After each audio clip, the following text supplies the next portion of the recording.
Hi guys, welcome back to our podcast. I'm Alex. I'm Ari. And it has been a hot minute since we've been doing one of these. Yes, a month, maybe a little over. Yeah, it's been quite busy, which is that kind of going to that time of year. Yes. Lots happened, but I think we're actually going to just kind of slow it down today and talk about what everyone likes to talk about: relationships, dating. Yeah. Relationships and dating. Apparently that's the one that everyone wants to talk about. Those are usually the videos I land on too, so I'm just as guilty. Yeah, seriously. Yep. Yeah, so I found some of the most asked questions on the web about dating and relationships, and we're just gonna go over them. Perfect. And give us our opinions. And we really haven't talked about these, so it's going to be raw, on the spot answers to these questions. It's true. So the first question a lot of people want to know is, has social media and dating apps ruined dating? I would say it hasn't ruined it, but it's definitely changed it, and not changed it for the better. Yeah. I can't speak too much to it because I've never been on any dating app or anything. A, I have trust issues, so that scares me to just meet a random stranger somewhere.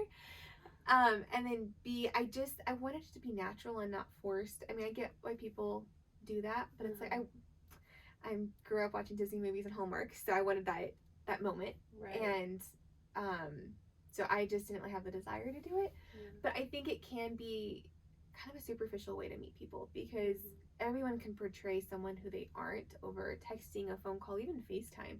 Right. I've learned that recently that Zoom and FaceTime do not really allow you to get to know the person like it does being face to face with somebody. So I've known people that it's been very successful for them. I personally am not a fan. I wouldn't say it's been ruined, but it's just definitely changed it and use extreme caution if that's something that someone wants to pursue.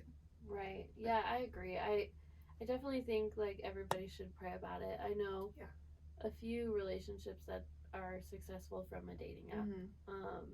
But I really think that everyone should pray about it because it's like if God wants you to do it, then that's great. Yep. Or if you're not supposed to do it, then you're not supposed to do it. Right. And there's another way to meet somebody that God has in mind for you. Yeah. So I don't know. I just really highly recommend praying about it, asking God, and even asking like people who you trust, what they think, and like people that are trustworthy, like a pastor or somebody that can help you decide and pray for you and get a second opinion if you really think that's the route that you should take. But I've seen a few successful and I've seen a few not so successful. So yeah. And I think it depends what site you're on. I mean, some are definitely more of a hookup site. Right. And so you need to be very aware of that going into it, not expecting to find the love of your life on a hookup site. Yeah. And then some of them you have to pay for, which I think, I don't know much about these, but what's important to me is to find somebody with like-minded values and beliefs. And so that's a very narrow niche because that was important to me. So it's hard to find someone on social media that is being their real authentic self and not trying to portray somebody that they aren't. Right. Yeah, a lot of people give like a certain look on social media. Yeah. So it's like, why wouldn't they do that on a dating app too? Yeah. Like, I do this and I'm perfect and you know, so. Yep. Yeah. I think it has changed dating a lot. And I don't know, I really think that it has changed it not for the good too. I agree with that. It just as people don't try as hard anymore. I feel, and it's kind of sad. And it's superficial. Yeah. And I think that's it. It depends what are you going to do with it. What are you trying to get out of it? Are you looking for a friend? Are you trying to fill a void? It's like, what is your motive going into it too? I think that's something you really have to weigh. Yeah, I agree. Because they can get dangerous really quick. And I tell people all the time, if you go into a relationship, you're either going to date the person. You're either going to break up with the person or marry the person, and both are extreme. Yeah. And so I've never been a proponent of casual dating, and I think that's kind of what online dating has turned into. It's just like, well, let's see where it goes. Which, granted, doesn't mean you enter into a relationship with somebody you're going to marry the person, but there's two hearts on the line, so just be careful. Yeah, for sure. All right, next question. Next question.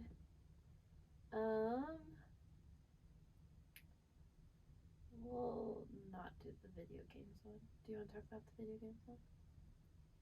I could probably get on a soapbox. Maybe not. No. You know, okay. Unless you want to. No, I'm fine. I mean, video games just depends on the people, I feel. Mm-hmm.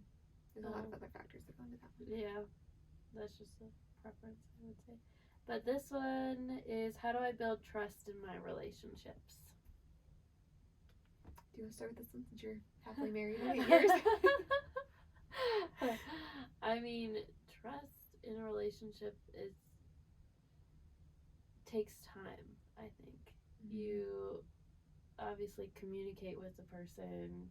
It's just a lot of talking, a lot of communication, a lot of building a relationship, you know, building a friendship, having that good foundation set in place of, like, even learning each other's motives, even just being totally open with all questions and not like hide things.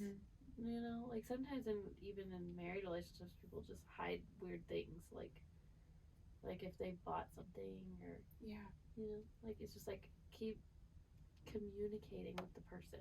Keep I would say that it's communication, really. Right.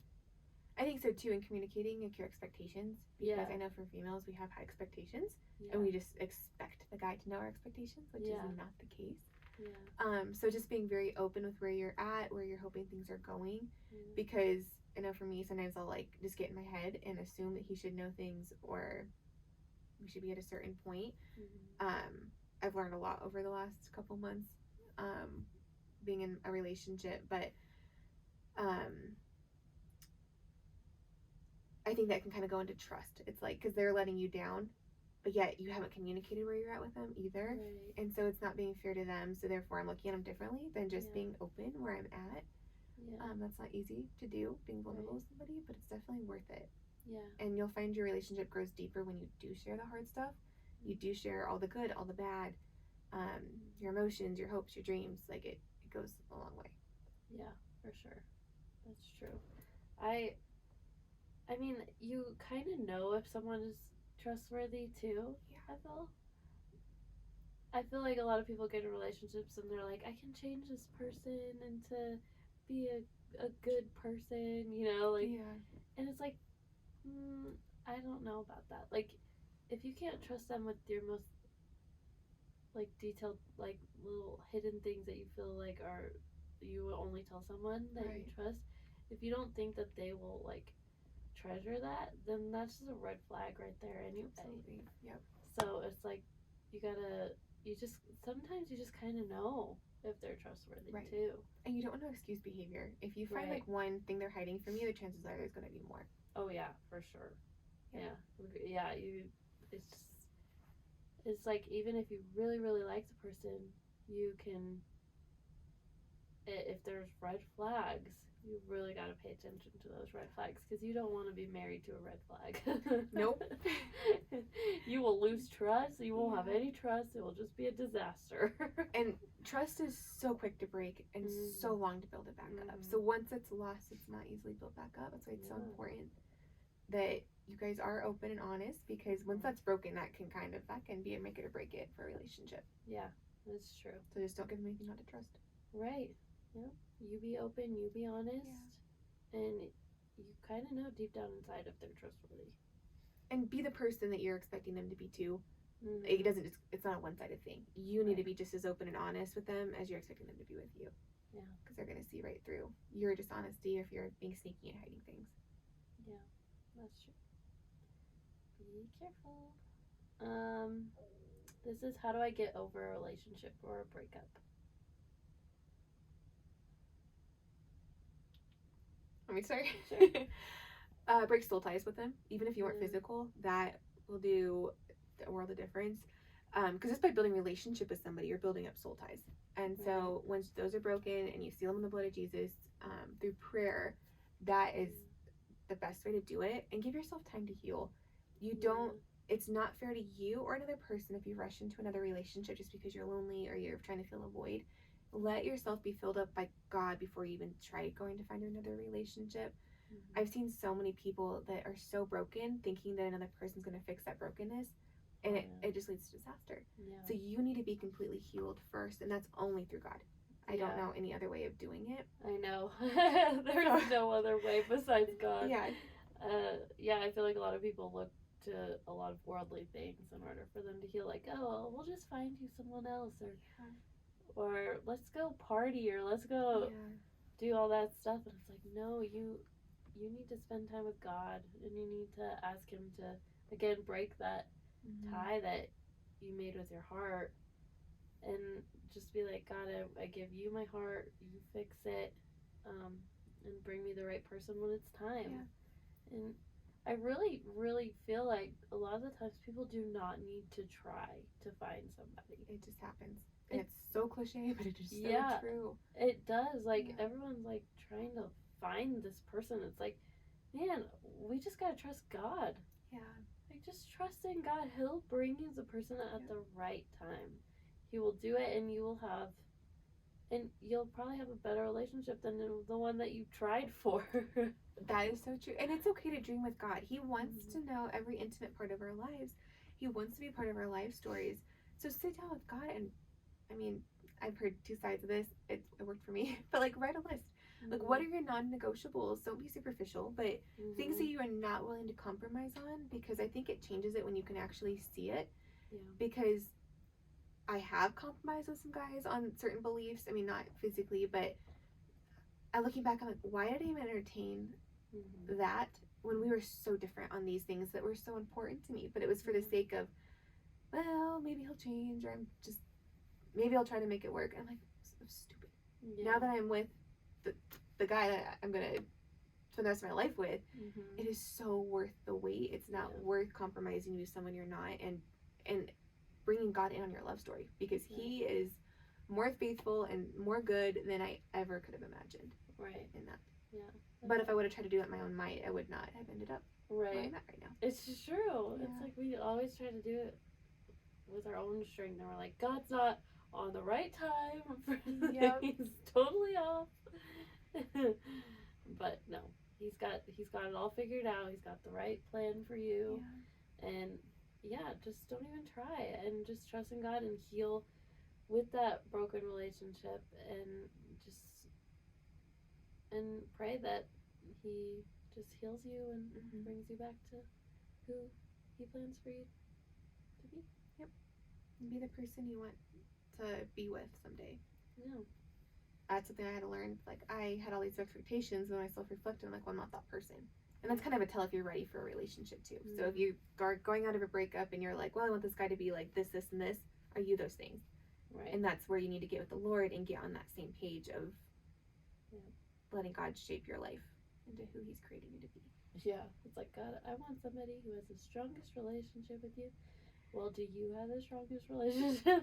It's a question to ask yourself. Yeah. That's true. All right, what's next? What does a healthy relationship look like? I think a lot of these boil back down to communication. Yeah, and it's not as easy as it seems like it should be or would be, but being open and honest and communicating is crucial. It's true. And having a relationship, I mean, we're believers, but like having a relationship rooted on Christ too. That is going to set your relationship miles ahead of where you would be if you were doing it secularly. That is true. Relationship with Jesus, like, it's that triangle thing, right? I love that. Like, if you guys haven't heard of the triangle thing, it's where you're on one side, the partner's on the other side, and God's at the top. And the closer you get to God, the closer you get to each other. So I just think that's the coolest, I don't know what you call it, coolest analogy or whatever for that. And it's so true. The closer you're working on your relationship with God, and the closer your partner's working on their relationship with God, you'll just get closer to each other. Yep. It's great. Yep. And bringing prayer into your relationship is really important and transformative as well. Yeah. I heard a statistic today. So, like, the divorce rate across the board is 50-50. But couples that pray every single day, like the wife prays for the husband and the husband prays for the wife, their divorce rate is, I think, like a fraction of a percent. Whoa. Yeah. So it skyrockets when you bring God into your relationship, and it's proven. Yeah. The numbers don't lie. Yeah, that's true. Like, we just can't do it without God. Yep. That's pretty much how it goes. Yep. Like, you just can't do it without God. Yeah. Also, if you're having fun together, that shows a lot of a healthy relationship. Happiness, fun. What was the initial question? What are signs of a healthy relationship? Yeah, like, Gotcha. What does a healthy relationship look like? I think making sure your family and friends are close enough in on their relationship, not where it's like you're sharing too much, but they love us a lot and they are a little bit more removed, so I think they are a good judge of the healthiness of their relationship, because they'll see things that, when love is blind is kind of, it has some truth to it. Yeah. So a lot of things that we'll try to excuse or ignore, they will call out, and so that's kind of one way to kind of get a temperature of how your relationship's going, is what are your friends and family saying. Yeah, your close friends, your close family members who care about you, and you know that they care about you. Yeah, and they have good judgment. Yeah, preferably Christians that are seeking the Lord to have that discernment. Yeah, if they have red flags, I mean, you should be careful. Yep. With that too. That's a good point. I like that one. Yep. And if you see them as good parents to future kids, I feel like that's a good one. Like, if you're like that, this person would be the worst dad or mom or whatever, then that's a big red flag. Right. Yep. You know. And going off that, the example, they will be setting an example for your kids. Right. So they might be great with kids, but if they're living a reckless, hypocritical life, you don't want your kids being raised in a household looking at dad, where dad's saying, don't do this, but yet he's doing it, or mom, or whatever. Yeah. I think long term, not just for the right now. I heard a thing that said, you get to choose who you marry, but your kids don't get to choose who their parents are. That's powerful. So, yeah, seriously. All right.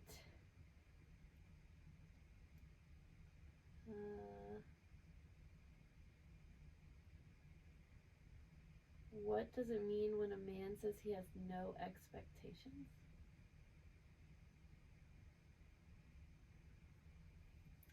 I'm not really sure what they're referring to with that line. Yeah. Do guys say that they have no expectations? I've never heard a guy say that. Yeah, interesting. They're lying? Everyone has expectations, to some extent. Let's skip that question. Well, let's skip to the next guy, too, I guess.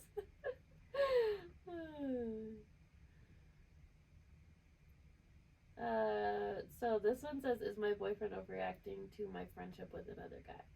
So I take this as, should you have friends with the opposite sex? Should you have a friendship with the opposite sex? That's close. What do you think about that? I mean, me personally, I've always said no to that. Yeah. I've always said no to having good friendships with the opposite sex. But, like, at the same time, it's like, if you both have a friendship, with them, where it's not like one over the other, or one's like hanging out with them by themselves or something. Yeah. I don't know. That just seems weird to me. I've come a long way on this question, because I struggle with this one on a couple. It's hard because it goes back to trust too. Yeah. But you definitely do not want to be close. Like, a line that I will not cross is sharing like relationship issues or even the good stuff with another guy. Yeah. And since being in a relationship, I've distanced myself from some of my guy friends that I've known not my whole life. One of them my whole life. And then one of them I've known for years too, but it's a little bit different of a situation. But just out of respect and honor for my boyfriend. But it's like, you don't have to be rude about it, but you definitely want to set very strong boundaries and be communicating with your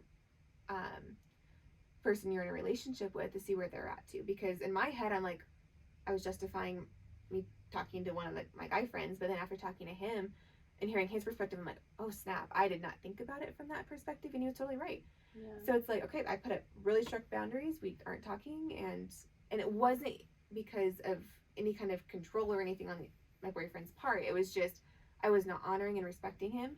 He didn't ask me to do that. That was just something I chose to do afterwards. Yeah. I'm like, it's not worth it.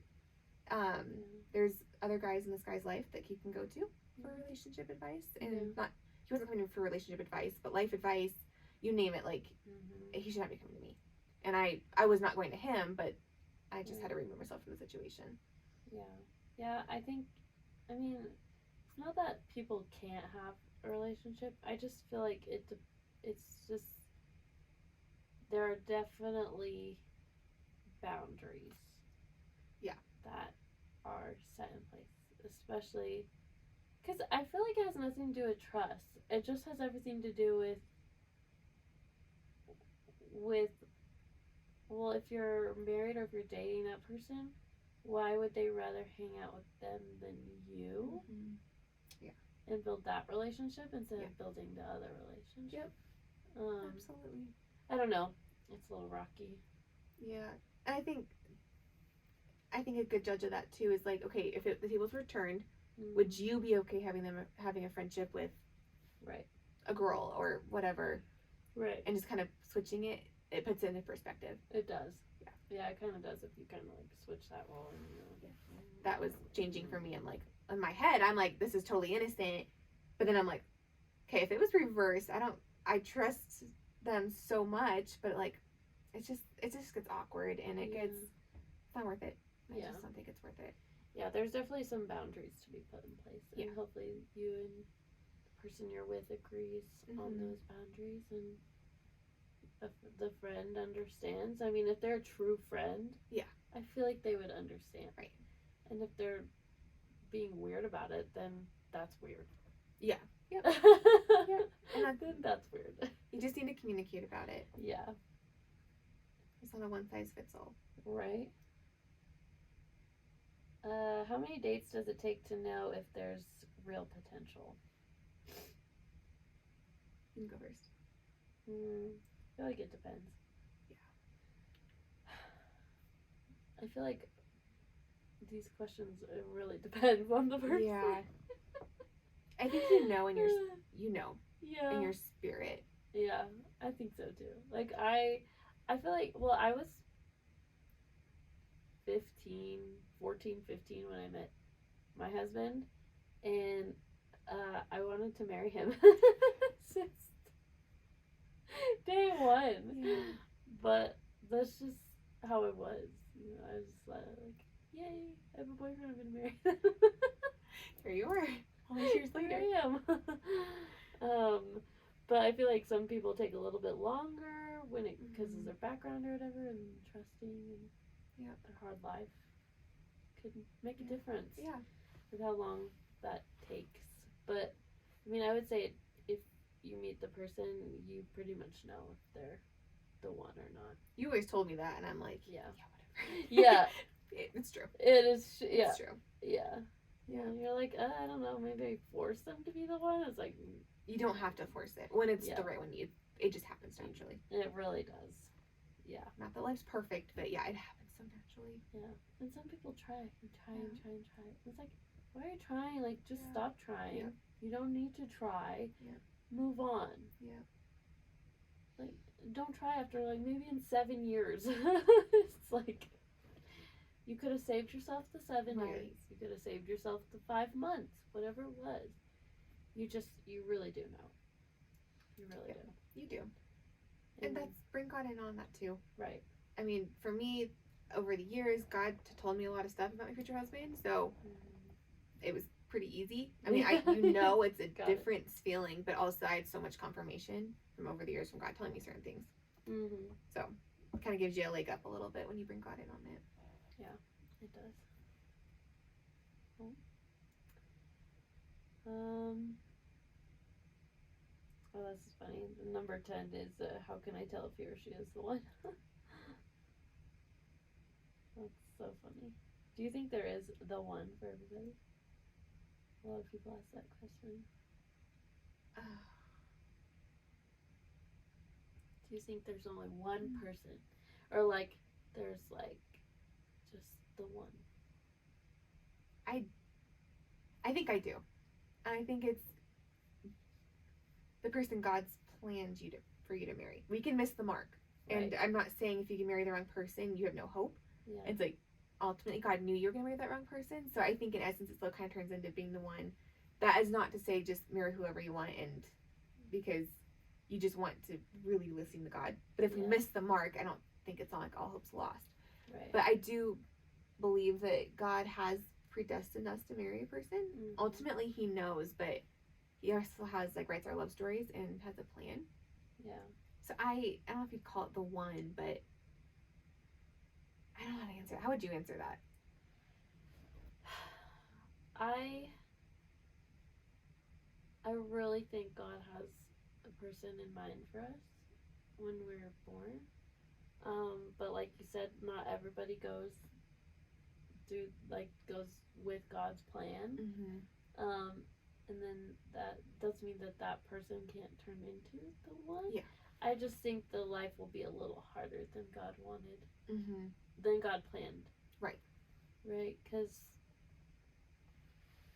if you choose a person and you marry them because of a certain reason or whatever, a mistake or whatever, then they are your husband and then they will be the one for you. But do I think God had a different plan? Probably.